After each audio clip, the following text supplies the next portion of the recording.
My father found himself traveling, a buyer in retail, circling home when he could to truer callings. Handyman, dreamer of impossible projects, of basements he tried to dig by hand, always filling with rain, reason enough to spend weekends in the damp smelling garage. Maytag whirring, he traced tools, then painted their silhouettes, inventory on pegboard where they hung.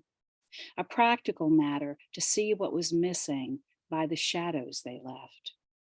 Memorizing those shapes, I learned the value of negative space, the work done bit by bit, the comfort, puzzling out repairs, favors for neighbors, gifts for friends, what you might need, a solid table, a sturdy mantle. He taught me how a man may be remembered by what his hands made. He also taught me sometimes what's missing serves mercy's greater cause. 2. Sometimes what's missing serves a greater cause, mercy. Waxing and waning, the sound of driveway gravel crackled against his wheels. In the background of my childhood, the crayon blue mountains. In the foreground, a chain link fence, the slender mimosa, its pink fireworks and easy confetti, its crooked finger pointing to the other side, where grass grew soft and thick as shag carpet. I learned about safety there, how to climb out. After supper, some nights, he'd perform jump rope cowboy tricks for neighbor kids, then pull us around that field, hasty thrill, chain of children running serpentine, laughing, the blur of green and blue, drunk with speed and chaos. 3. And blue, drunk with speed and chaos, he took on beastly features. Mother called them spells. Those blue-black nights he left and didn't come home. I learned to protect her from his narrow eyes, his jaw pulled taut. Days later appearing in the shape of apology, malleable like Play-Doh after it spent time unbothered in the can. Reborn.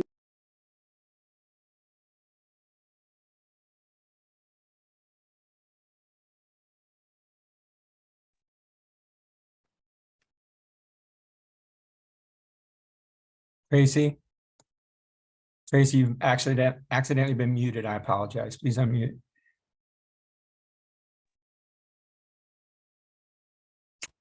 Okay. And blue, I'm not sure where to start. And blue, drunk with speed and chaos, he took on beastly features. Mother called them spells. Those blue-black nights he left and didn't come home. I learned to protect her from his narrow eyes, his jaw pulled taut, days later appearing in the shape of apology, malleable like Play-Doh after it spent time unbothered in the can. Reborn that way, he could build a treehouse between loblollies or a covered wagon atop our radio flyer. He could pedal me on the handlebars of my banana bike uphill all the way to Howard Johnson's in the middle of a Monday to choose from 28 flavors. He could be a hero whenever he could be. Then work clothes pressed, even his sweat smelled clean. 4. Work clothes pressed, his sweat smelled clean on a Sunday when the blue law kept him mostly home. Oxford cloth yard shirt tucked into his jeans, work belt matching polished work shoes. Pressed together, his lips stretched into a smile. He waved at neighbors. Hello. I want to sit there on the cool brick steps again, hugging my knees to watch him broadcast from an upturned fist, grass seed to earth. Diligence, this work to make life appear green on the outside, the front yard pristine. When I was 6, he took a shotgun out of the closet and locked himself in the bedroom. Mother knelt in the hall, her head against the door, hand conjuring a lesser moon. Jack, no. We depended on night's darkness to bear fireflies. 5. We depended on night's darkness to bear fireflies. Maybe he'd just cut the grass, summer perfume. Maybe he sat with mother at the picnic table by the soft maple. Maybe they shared a cigarette, spoke kindly when the heat gave up, pressing the other wear of days. My father was proud of me when I spit watermelon seeds the farthest. He was proud of me for knowing Tools by name, for reaching into my vinyl daisy purse and asking, Phillips or Flathead? I liked being near him then, watchful bird near a project in motion, the even nature of his planting, building, fixing. He used what he had to find brief order. With the back of a flat shovel, edged the walk, leveled rows of arrowwood along the cracked foundation of our house. Before he asked, I offered bypass pruners for a nice clean cut. There is where I try to keep him, tending a garden's possibilities between the green tip and the root. 6. Between the green tip and the root, any point of a circle is its start, trying to find its way by a current I could not name or change. In the framed black and white photograph, divine shapes, sense, their sorrowful voices and silences. Memory was the room I entered down a long corridor, and the cold, bleak lack to come. What did I know? What did I know of your ice-hearted calling, of the significance of this, trying to get saved? I was asleep while you were dying, floating toward nightfall out of otherwhere. 7. Floating toward nightfall out of otherwhere, winter holds its place here. Foolish daffodils push against a frozen ground, work the odds they'll find spring on the other side. By sunlight that's come early across my kitchen's unswept floor, another anniversary of his leaving takes again his shirts and their salty smell, the phone chats, the Valentine mail, takes his hands that patted my hands, his fixing hands, the bike, the car, the camera, the cut. But I must collect myself each morning, pack brown bag lunches of sandwiches and apples for children. For them, I draw cloud-shaped names, smiley faces. 8. A child, I draw cloud shapes and smiley faces on construction paper. Each one I present, he pierces through with a wire clothes hanger, unraveled like an arrow. There, a stack of crayon art collects. The hanger's barrel of monkey's arm looped on a closet door. Practical filing for love letters. Brick houses with triangle roofs, chimneys with curlicue smoke. Mother, father, children, even the daisies smile. You're tearing them, I say when I first saw his method. So I can keep them forever, he says. 30 years later, sorting souvenirs from broken colors, I recover forever from a cardboard box. Lies work this way, giving too much hope, impossible versions of stories.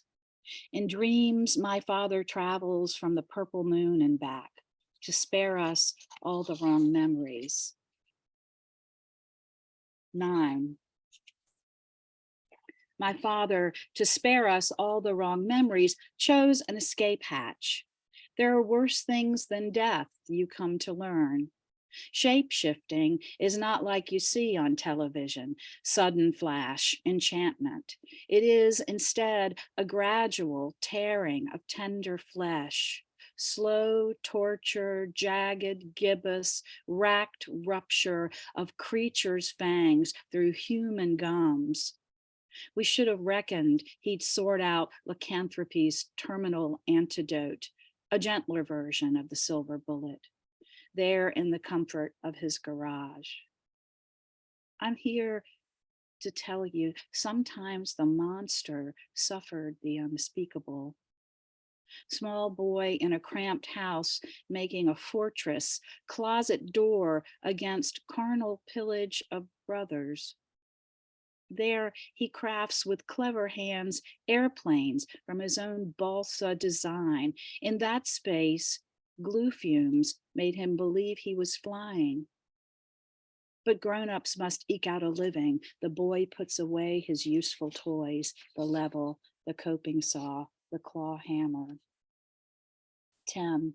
The level, the coping saw, the claw hammer, what a man might need to build a frame for a rope swing like the one at Uncle's farm, stretching up as tall as a house.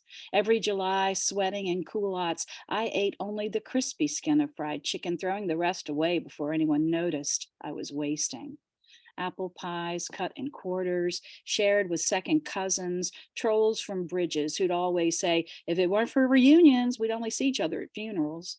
My father's laughter, the sound of copper shaken in a jar. I wondered then if fireflies offered their dreams to the light of day.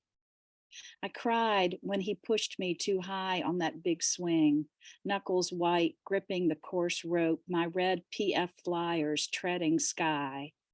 He promised not to scare me, but he always did. And I never learned not to trust him, never learned what doesn't kill you makes you. The storm approaching, his eyes turned from blue to gray. The weight of the atmosphere shifted, a falling pressure. Is that my time, Terry? I don't want to go over, and I'll stop there. So thank you very much. Thank you.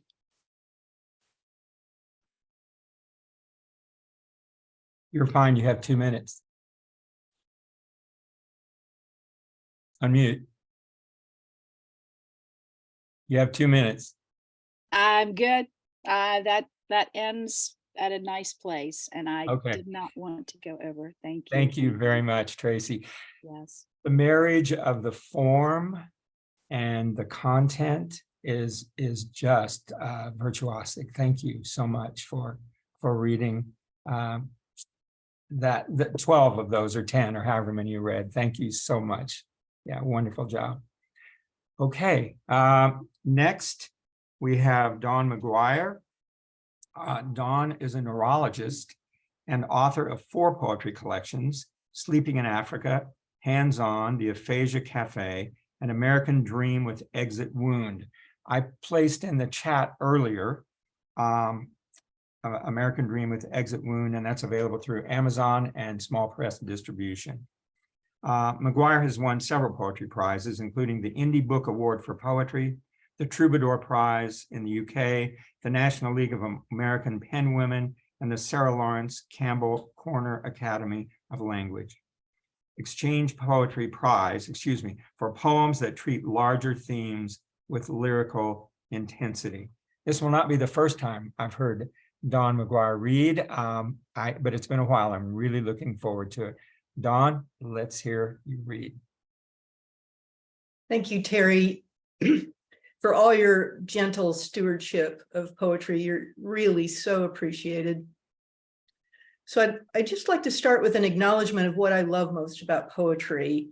To me, it's the last vestige of an ancient economy, a gift economy, because poetry has not been commoditized, as has most of our lives, our bodies, our very sense of our worth.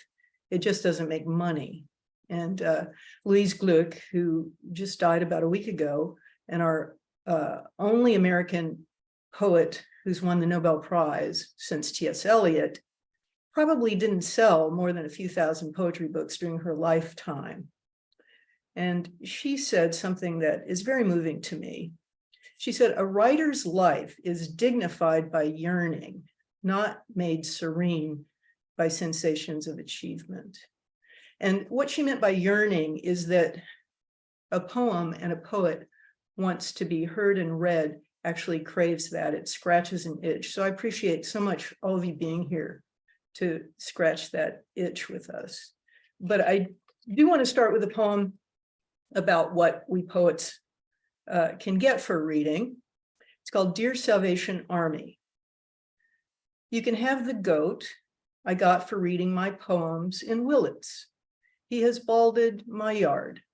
Now he's grazing my books. The Bible from when I was baptized is his favorite so far. He is a brindle-colored goat, and under other circumstances, a fine reward for reading. The poet before me got fish. Please arrange pickup very soon. I'm okay with losing Leviticus. Would like to save Mark and Ruth. So I'm going to read a couple of poems from each of my last 3 books, not in any particular book order. My themes tend to focus on what I call mother, medicine, God, and sex. And mother, of course, is a shortcut for family with its strange wounds and even stranger redemptions. In my poems, the names have not been changed to protect the innocent because we're all guilty. And as I realize at this way station in my life, we're all also most deeply innocent. This poem is called Love and Revenge.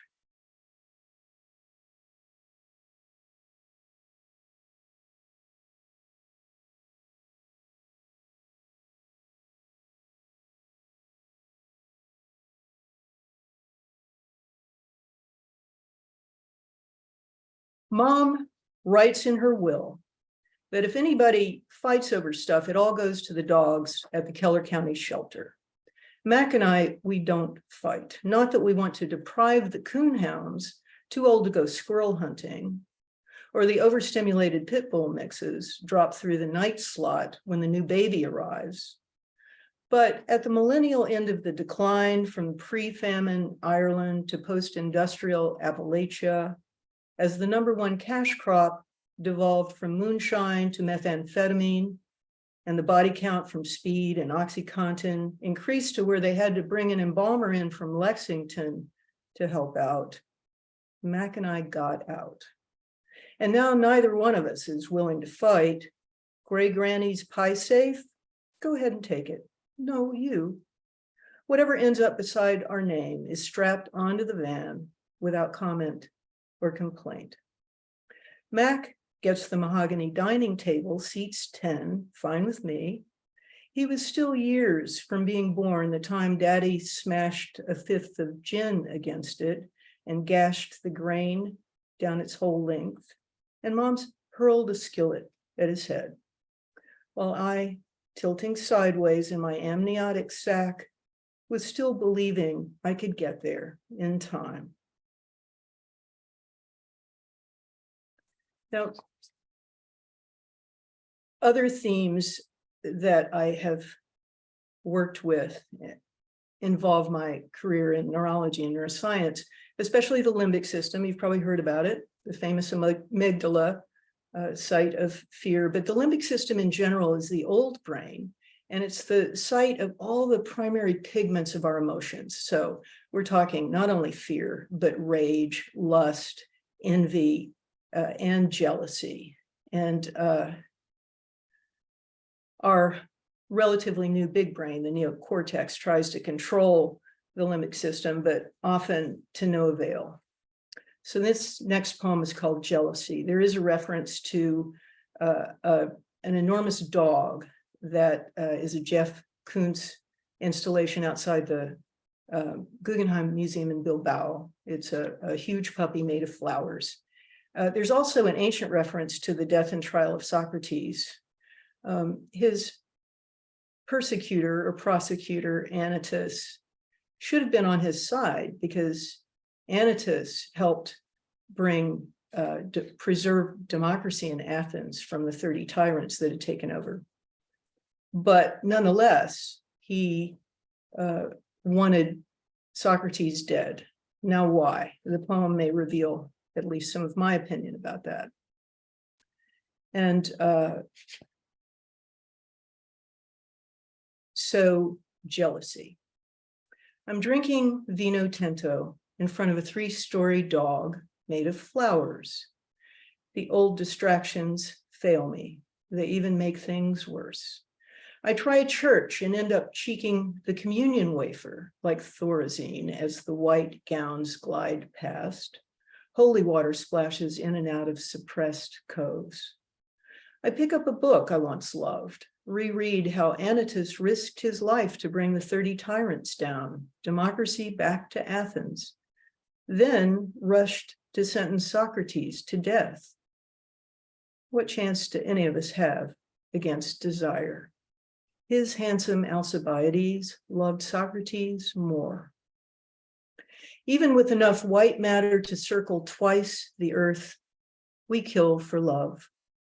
The neocortex can loom large, harsh as an exhausted mother saying, use your words, use your words. But your amygdala's in flames. Anytus is ravenous, and Socrates, a bent old man the dogs jump on, is looking like Adonis. We're wired like this. My grandfather, a gentle Christian man, used to come around at 92, still remembered how rich bankers used to come around the farm, circle and sniff his Helen. 60 years, and he still kept a pipe wrench in his boot.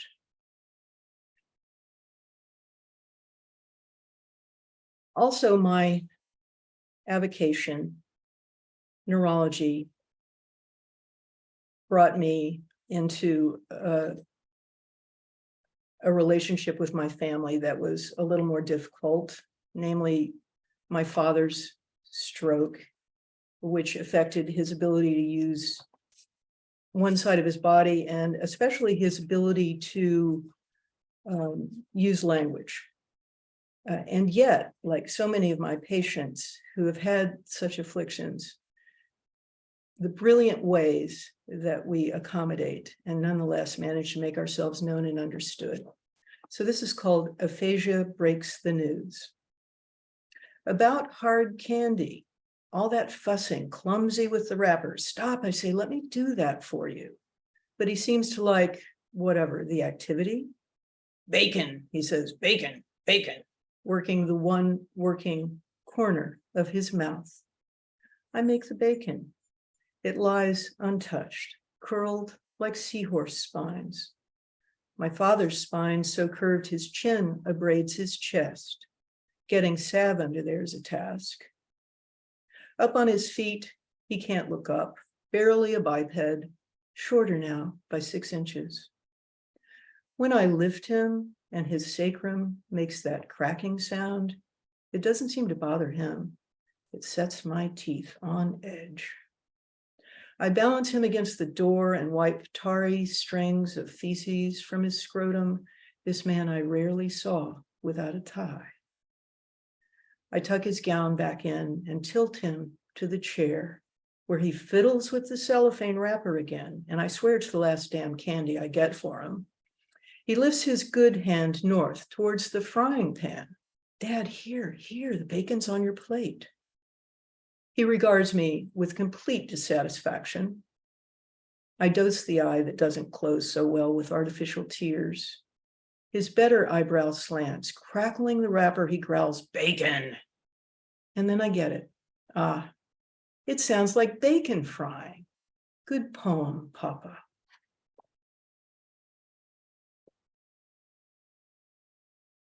And then about family. So I'm far away from where I was raised in Appalachian, Eastern Kentucky. And also I'm still there. This is called kin. A blanket of holes, the smell of piss and sour milk. Infection is our love. After the dressings, kin blisters continue to weep through. At work, mid-meeting, the granny assassin appears with the family tax cheat, the horse thief, the slain child bride. You doubt you can be trusted when push comes to shove and don't want to study this. Already, you know that if you insert a blade into the common seam, hear the snack snack of parting planes. If you separate the interstitium without drawing blood, still you go back to the porch at night. The whole clan's here, HH brings moonshine from Pactolus. Rildy sets out fudge and cigarettes. The circle is lit by fireflies in mason jars. Everyone knows where to sit, including the dead. The ratio of circumference to diameter is physical, mystical, unresolvable. We are sealed in. We laugh as one. Our lighters flick in unison.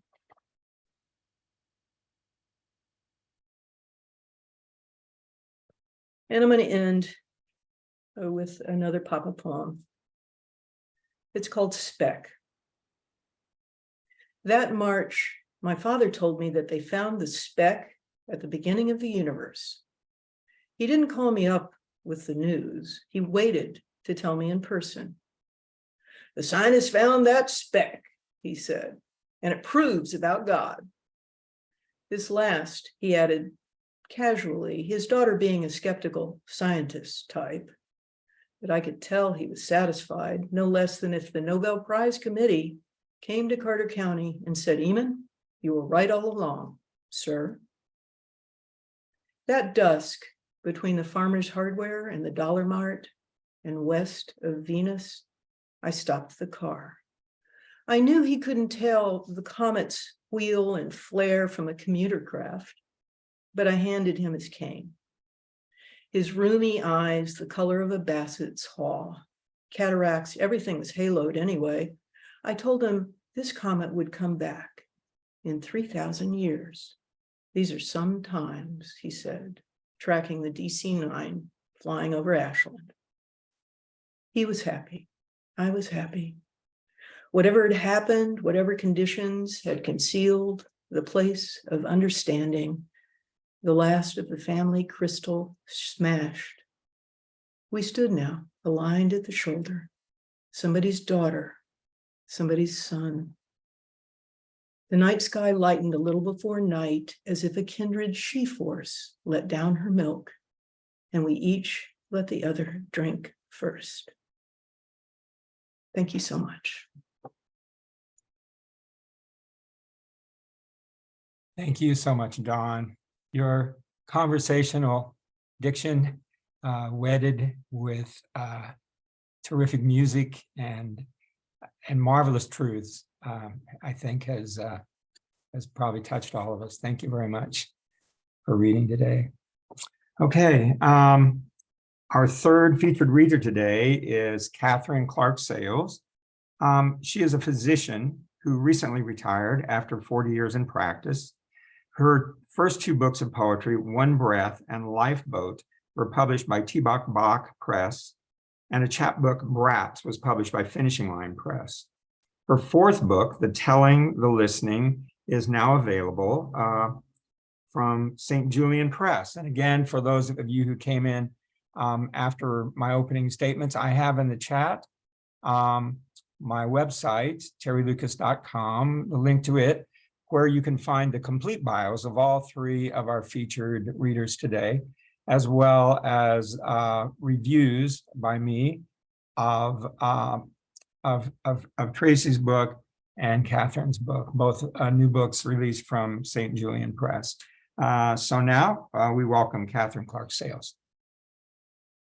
Thank you, Terry. Thank you for putting this together and having me. As Terry said, I'm a doctor for many years. I retired in 2019 thinking I was going to travel, and of course we all know what happened shortly thereafter. This collection is predominantly stories from my medical practice, and during the Army actually paid for my medical school, so I was in the Army for a while, so there's some stories from veterans, and I also mostly practice geriatrics, so people gave me their life stories and I wrote them. There are real people behind all of these. The ones that have a specific name, it's usually pretty much the way it happened, but I have permission from them or their family to publish. Others, I sort of blur the details a little bit to protect them. So without ado, I will start with this. Hunger. The window brightens from black to gray. no clear transition of night to day as rain drizzles down still. Even the jays seem to know there will be no break and crowd the feeder, hunger pushed to shove in, scattering seed to the sparrows who wait below or perch at draggled balls of wet fluff on the sill. On this side of the window, my cat crouches, pushes the tip of his tail, makes a soft chirrup. I have heard the same sound more loudly and deep from a tiger at the zoo when the keeper appears with his tray of bloody meat. This cat is too well fed to need the tiny mouthfuls of flesh twittering outside, but I thank the window for glass. I can make the same sound as I think about my day, hungry for my share, for a cup of hot tea and time to watch rain and birds and cat. But the clock ticks on and there are people drinking their own morning cups, gathering their worries, little lists of need for me to explain, reassure, write prescriptions for a pill that will only cure the curable things. Could I prescribe birds and seed and rain? Prescribe a cat watching restrained by a window of fragile glass? Instead, I fill the cat's bowl, measure out a cupful of seed, gather white coat and keys, open my door and begin. The title of this poem the title of the book comes from this poem. Words beyond words. Words beyond words, your sudden wince of pain, your indrawn breath, the tightening of your throat, the way your shoulders rise, defensive with some strain. You sit with tiny rockings of your body like a boat. If you were a lion, I would check your paw for a thorn. If you were a horse, I'd check your saddle for a burr. You say nothing's wrong, you're just a little worn from not sleeping lately, and isn't there a pill to blur the edges just a bit, some advertisement on TV? A jotted script would be a quick fix to sound out how deep the unspoken river of your troubles might be, a slower passage as the minute hand creeps. True healing comes from stories, the telling, the listen. Tell me, I say, and see your tears begin to glisten. What we carry for Dr. Oscar. Your shoulders, lumpy and misshapen, are giving you pain. I look at the x-ray on the wall, strange alignment and rotations, and ask how this came to be. In a soft voice, you recite facts. Lines, you sent left, mother and sister sent right, blue numbers inked on your arm. I have seen them and know in abstraction the meaning.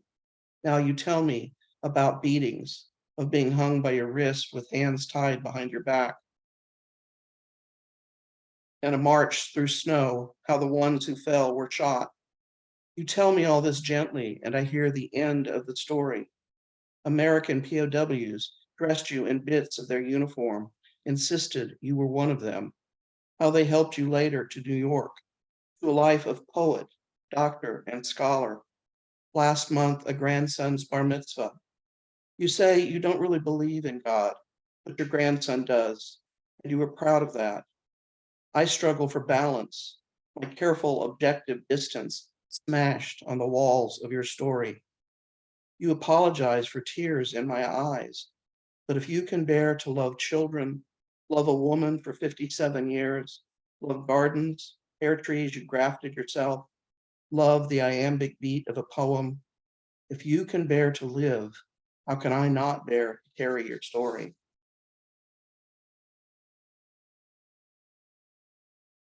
As I said, I trained in the Army, and I actually was doing my internship in 1979, 1980, which was in San Francisco at the Army Hospital.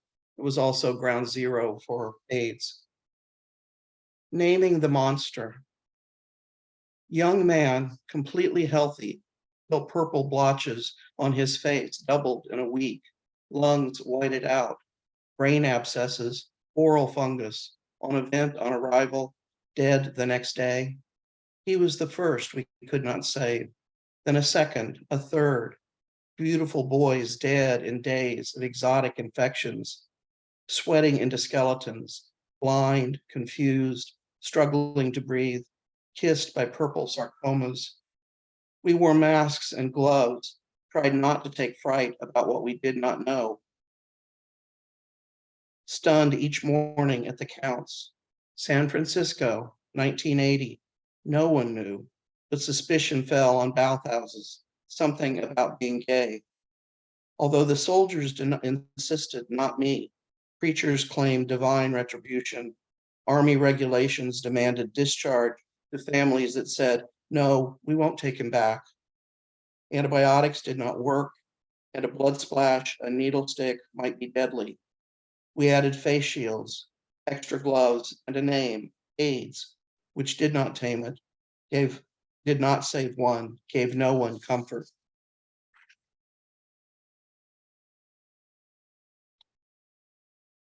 One of the privileges of being in geriatrics is sometimes you take care of very old people.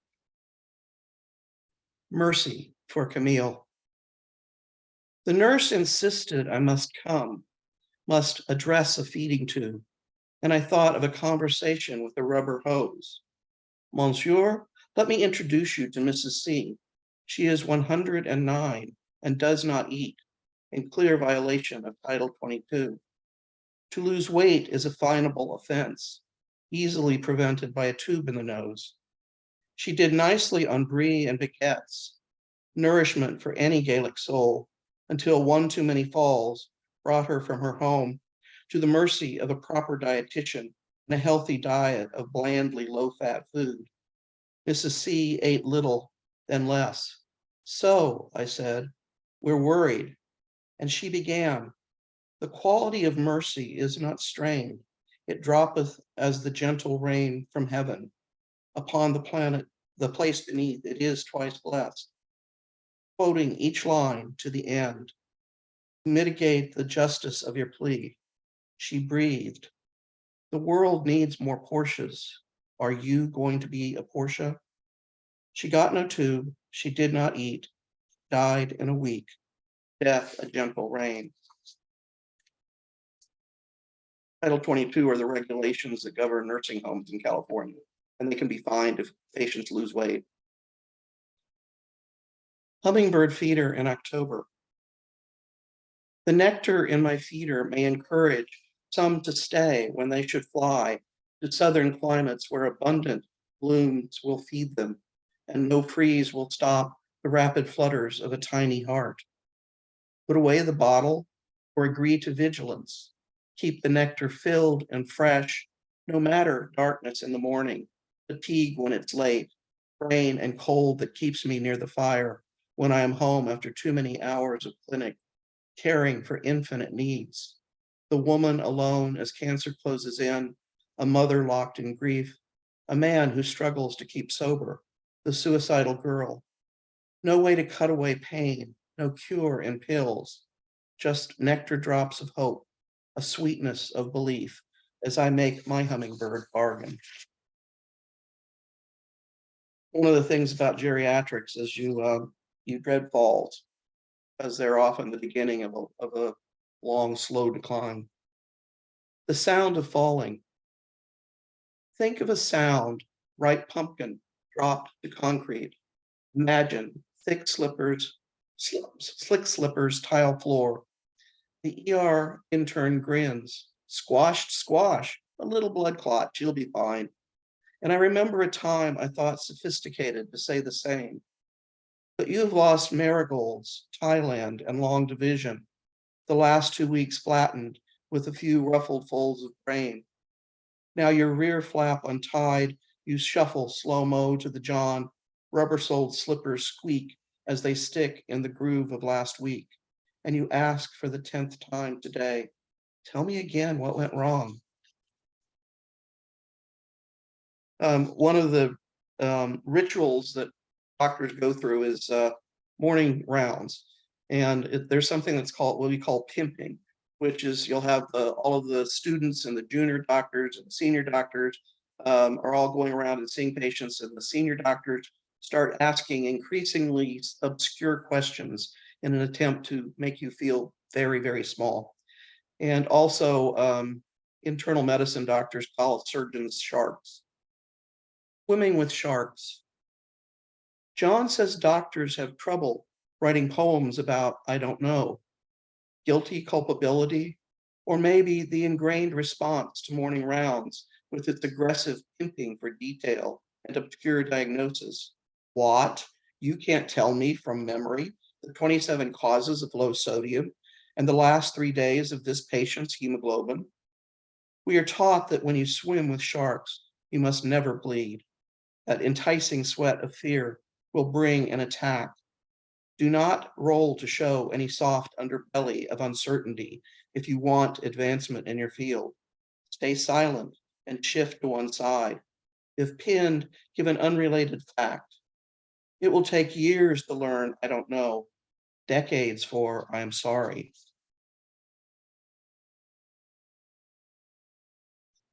Yahrzeit is a Jewish ritual of lighting a candle on the anniversary of a loved one's death. And a minyan is the minimum number of people that are required to have say prayers. This was written during COVID. Yahrzeit moon. Full moon at 3 a.m. Bright and round, ducking through fast-moving cloud. Wind wuthers through the chimney, moans across the downspouts, rattles trees.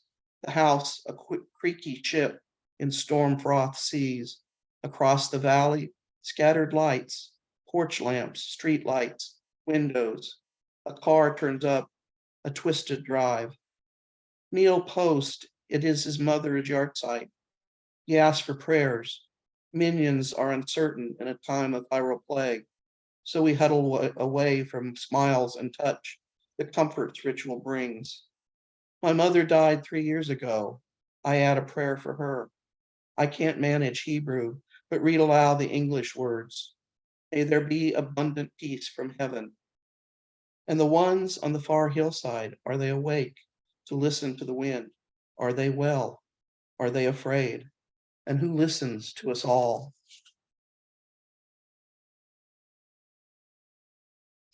Contrails. A line of vapor along the western sky, straight with drips, like a gooey sweet, marshmallow frosting slipping down, or an edge of roof with icicles. Angled up across the blue, a plume of white dropped by an ostrich of enormous size. I am a contrail connoisseur, like when I was 8. The Colorado sky was high and nearly enameled blue. Trails of passing planes, rare and lost in piles of cumulus. On summer afternoon, sometimes Daddy for a treat would join us in an hour of finding shapes. Elephant, clown, crocodile becoming horses, or a spouting whale. Now Daddy sits to watch the evening sky as clouds boil up above Pikes Peak. He drinks a glass of wine, talks to Mom, looks for signs in the shapes he sees. A heart, an aspen leaf, maybe a little dog. I ask him how he knows which ones are her. He says, I know. And my last poem, The ICU nurse sang. The ICU nurse sang and held one hand of the nameless man, told me to hold the other, reminded me to breathe when he did not. And tears, she said, were fine, contrary to the professor who'd sneered at mine at my first death, told me to hide moist eyes in paperwork. But with this man found dying and alone, we stood on either side, him between, silenced alarms, screens left dark, while her soft lullaby filled the hollow places, and the man lay quiet until he died. You. Thank you very much, Catherine. Your narratives that are highly musical have so much humanity in them. They've been easy and difficult to listen to, so thank you. Let's give a final round of applause to all 3 of our featured readers today, Tracy Rice Weber, Dawn McGuire, and Catharine Clark-Sayles. Thank you very, very much. And now it's time for our open mic. I say open mic, knowing that I always pre-select open mic readers. If anyone would like to be an open mic reader for any Sturgeon Moon poetry reading, please email me at lucas.t274@gmail.com well ahead of the reading, and I'll be talking about the next readings here in a moment. So we have 7 open mic readers today. A couple guidelines, just as a reminder for the open mic readers. I will probably introduce you because I know all of you and say 1 or 2 things about you. And our guidelines for our open mic basically are just to read the title of your poem and read your poem. This is not a place to tell stories about how the poem was written or where you were when you were written. We love you, but we'll wait until you feature in order for you to tell those kind of stories. Just read the title of the poem and we'll let the poem speak for itself. So first of all, I would love to have Myrna Dyer Skinner read. Her book, by the way, is A Brief History of 2 Aprons, if you're interested in hearing more from her. Myrna Dyer Skinner, would you please read your poem for us? Thank you, Jerry. Woman Spotted. After Verushka Wegen's Dot de Veuve or fused glass mosaic, The White Hat.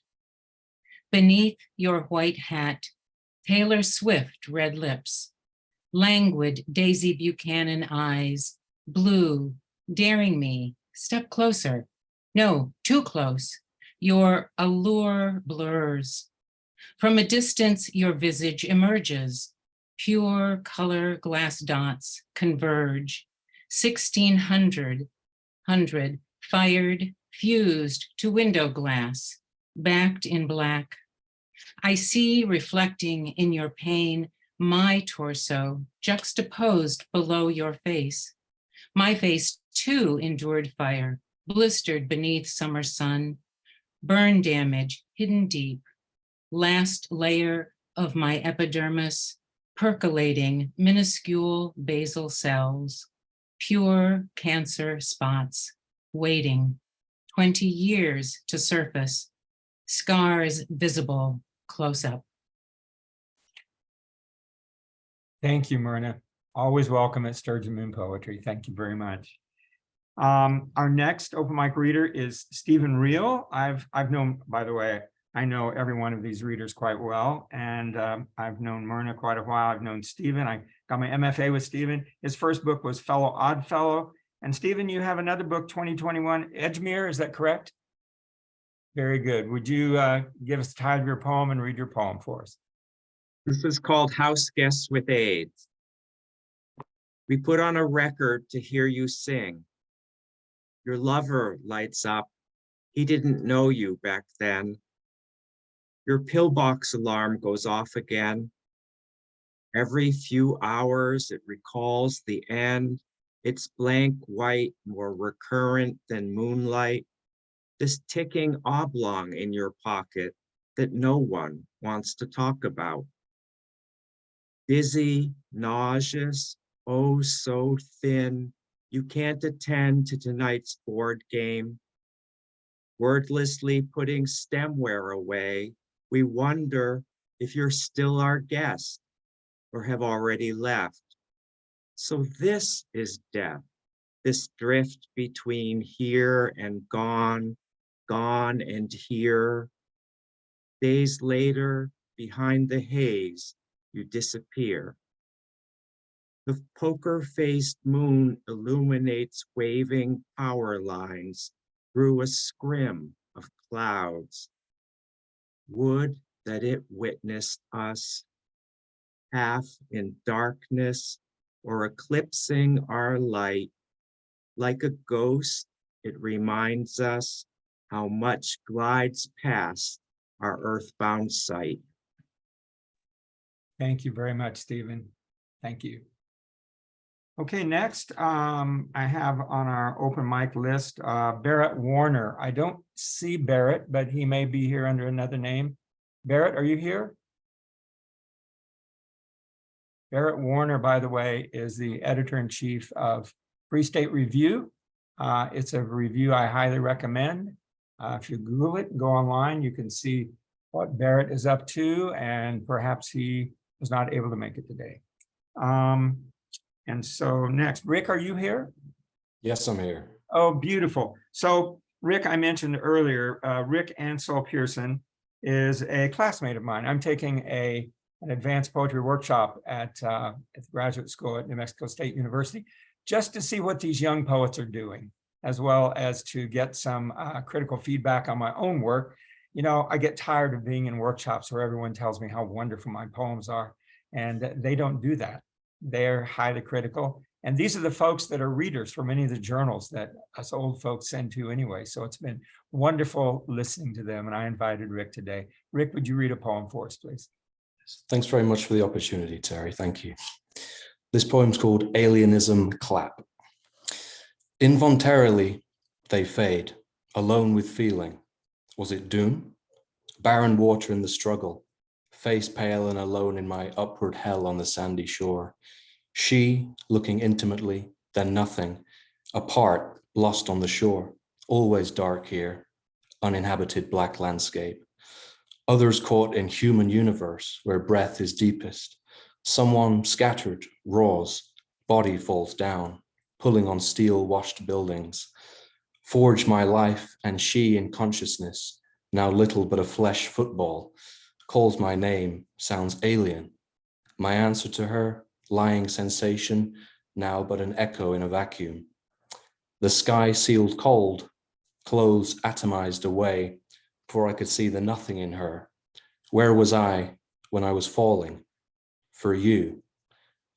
Another ripped debris fading. Must remember myself between two lifting known skies. She's between I and sheer destruction.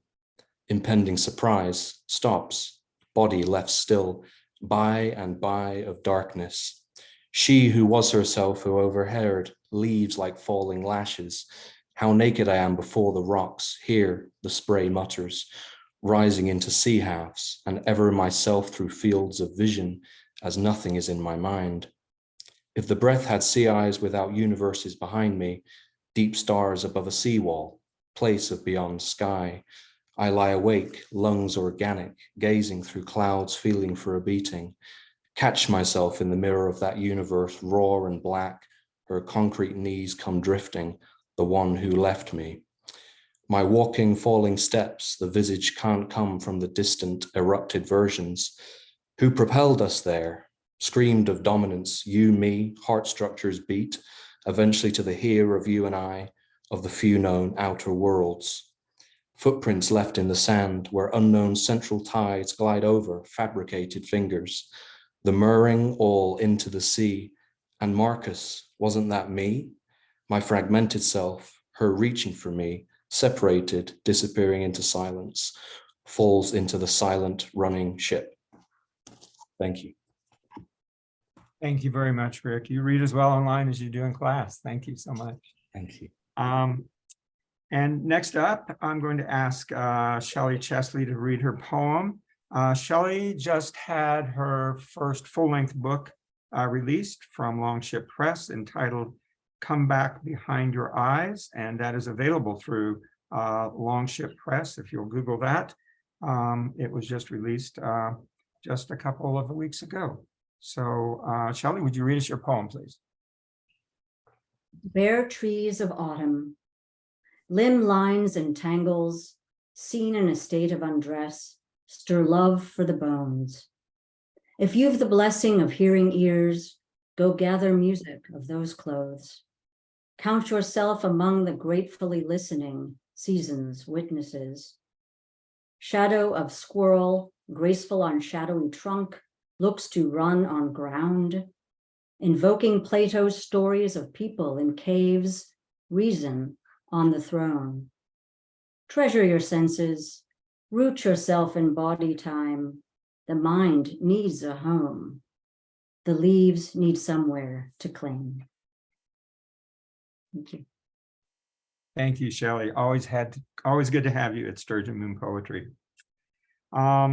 Next, as an open mic reader, is a poet that has featured at Sturgeon Moon Poetry before, Joan Baranow.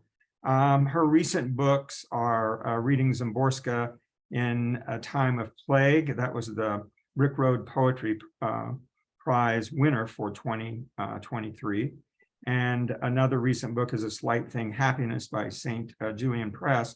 Also, Joan Verino will be the featured reader again in January the 27th for Sturgeon Moon Poetry, along with Anne McCrary Sullivan, who has a book coming out also from St. Julian Press. Joan, would you read us your poem, please? Oh, yes, thank you. This is called Oropharynx. Your scan shows nothing but shadows, yet the surgeon digs in, finds 50 nodes under your skin, not one with the right answer. You think the nozzle's broken, but actually your pipe's split. Yikes, he says, you should have come before all this water wasted. When all else fails, tie it off and slap the vein. The intake nurse taps her phone, showing off her cartoon birthday party displays. Another unthreads loops of tubing. By week 3, you're hunched over in hallways, eating Cheerios snuck from home. That's now an infusion salon. Recliners wiped down daily and snacks stacked in plastic drawers. The parking's free, but you pay with phlebotomies. He says, you want your body back? You mean the one you walked in with? That first breath hurt. That's why the baby cries. Gravity's riptide, a heap of blooming algae frosted with salt. It was wet and warm in there until something grabbed you by the head and pulled.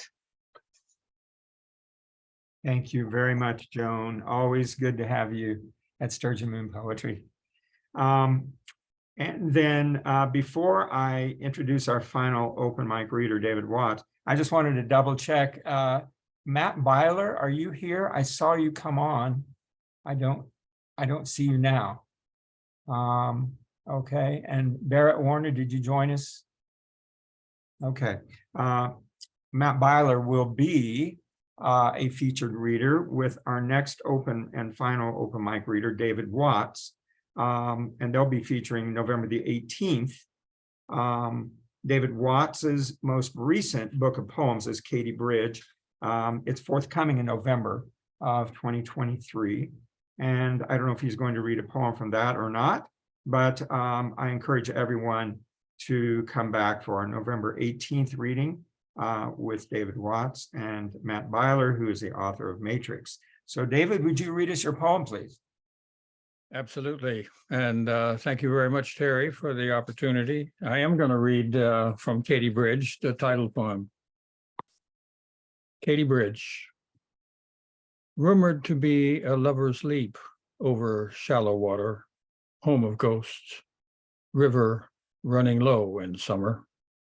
Thought I remembered standing next to the girders one time, pressed flat by the bellow of a passing train. Turned sideways to the eyes of an awkward death that lured me there, foolishly there. I ignored his stare and didn't die. Never sure I really did that. The bridge probably made it up where memories spatter like oils on the rails.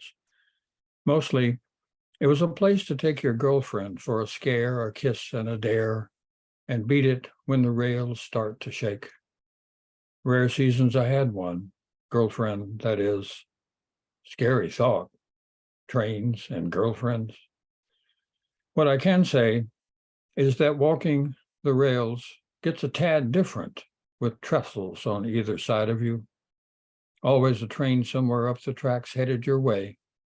The rails alive like snakes slithering. The 4 o'clock hissing its way down from Waco. Thank you. Thank you very much, David. That's a sample of Katie Bridge. And I've actually written a review of Katie Bridge, which and Matt Byler's book, Matrix as well, which will appear on my blog shortly after this reading has been completed. So thanks to all of you. Someone asked me a question a while ago, and I don't know who, more about the class I'm taking. I don't know if that person lives in New Mexico. I'm taking a graduate workshop at New Mexico State University. And the reason I'm doing that is because if you're 65 years or older, tuition is $5 a semester hour. So Connie Voisine is the director of the program. And I've been a good friend of Connie Voisine. If you don't know her or her work, she's a marvelous poet. Her husband is Russ, and I blanked on his last name at the moment, but he's a great fiction writer. And they're good friends of mine here, and they're part of my poetry community here. So that's really what got me into this graduate poetry workshop. And I'm delighted to be learning again with some marvelous people. Bradbird, thank you, Rick. Appreciate that. Yes, Russ Bradbird, a terrific fiction writer. So that's the story. Does anyone have any events coming up that they would just like to announce? Any readings or any events coming up that they would like to tell us about? I love the connections that we make here on Sturgeon Moon Poetry. Well, Catherine and I are going to be reading with some MFA faculty and students in Sausalito on Thursday, 6 o'clock. It's in person, not over Zoom. Okay. So all of you Northern California folks, that's Thursday, and that's where again? Sausalito Books by the Bay. Got it. Okay. Anyone else? Any events coming up that you're going to be in, or you encourage us to go to? Rick, anything going on out at the college we need to know about? Well, there was a reading last night, but that's come and gone. So that was with Beto O'Rourke, the politician. Right. Yeah, sorry, I missed that. I think there might be another one this month, but I have to let you know. I'm not sure what the date is. Okay, good. Anyone else? David, any final words there? Hi, Okay. Terry. Yes. It's Jane. Hi, Jane. Hey, I'm just letting you know that I'm hosting a haiku writing group along with David Watts it's Wednesday, November the 8th at 3 o'clock at the Marin Art and Garden Center in Marin County. Great. And so do folks need to sign up for that? The website is Marin Art and Garden Center. I think it's maringarden.org. Yes. Okay, great. Well, this reading is recorded, and it will appear on YouTube probably tomorrow. So if anyone wants to get any of that information, they can double check that. Okay, I have a YouTube account, Terry Lucas Poetry Coach. Okay, so Thank that'll you. be available, and I'll put a link on Facebook as well. So Terry, yes. Myrna here. I have an open call for fishing poems written by female poets. If you have such a poem or poems in your repertoire, ladies, and if you know of any that you'd recommend, the deadline to submit to me is January 31st of next year. Fishing poems by female poets. Fantastic. Thanks for sharing that. Yeah, I'm so glad you're doing that. I've heard you talk about that in past times. So I'll put my email in the chat. Oh, Are they open for reprints, or are they? Yes, reprint, new, fabulous. either one. Fabulous. Great. It's terrific to see all of you again. We're going to be having more Sturgeon Moon poetry readings other than once a quarter. As you can see, we're having one in November. We're having one in January. We're having one in February. We actually may have a holiday one in December. So keep your eyes peeled, okay? Thank you everyone for coming and being a part of our reading. You're the best, and we'll just stay in touch, okay? Take care. Bye-bye.